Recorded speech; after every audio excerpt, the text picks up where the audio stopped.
আসসালামু আলাইকুম। ওয়ালাইকুম আসসালাম রাহমাতুল্লাহ। অসংখ্য ধন্যবাদ ভাইজান আপনাকে কথা বলার সুযোগ করে দেওয়ার জন্য। আপনাকে ধন্যবাদ। তো সর্বপ্রথমে জানতে চাচ্ছি ভাইজান আপনি কেমন আছেন? আলহামদুলিল্লাহ আমি ভালো আছি।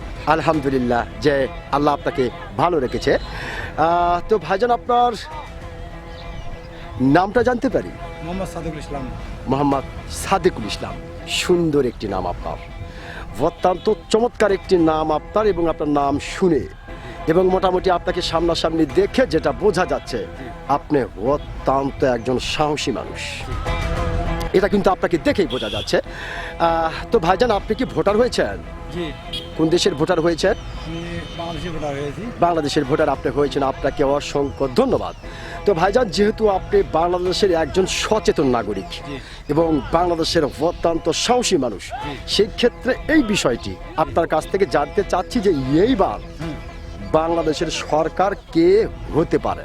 ইনশাল্লাহ আমি তো চাই জামাতে ইসলাম হতে চাই এবং হতে পারে ইনশাল্লাহ। হতে পারে। জি। অসংখ্য ধন্যবাদ ভাইজান আপনাকে। আপনি খুব সুন্দর করে এবং সাহসিকতার সহিত প্রথম চান্সেই বললেন যে জামাত ইসলাম হতে পারে। তো ভাইজান যেহেতু খুব সাহসিকতার সহিত আপনি কথাটি বললেন, সেই ক্ষেত্রে আপনার কাছ থেকে জানতে চাচ্ছি যে কি দেখে বা কোন আইডিয়াতে আপনার কাছে মনে হলো যে এবার জামাত হতে পারে?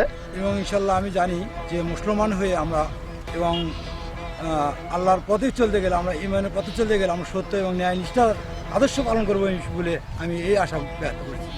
অসংখ্য ধন্যবাদ ভাইজান আপনাকে। আপনার যে সত্যিকারের একজন সাহসী মানুষ, আপনি কিন্তু আপনার সাহসিকতার পরিচয় দিয়েছেন। ইনশাআল্লাহ। আমি আশা করব আপনার এই গুরুত্বপূর্ণ কথাটি ও সাহসী কথাটি বাংলাদেশের অনেক মানুষের হৃদয়ে গেঁথে থাকবে।